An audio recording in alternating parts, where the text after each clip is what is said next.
I do think that China is leading a trend and making other developing countries being heard their voice.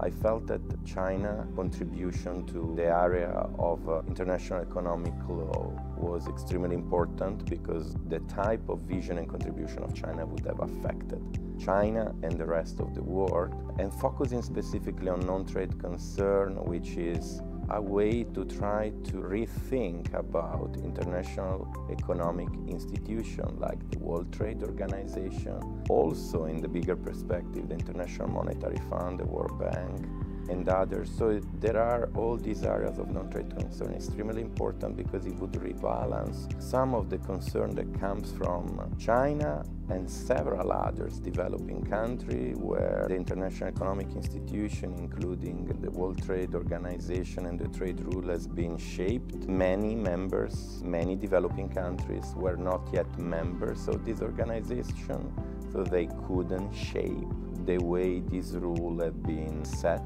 and now, by contrary, revisiting some of these rules or rethinking or reconsidering a balance between trade and non-trade concern.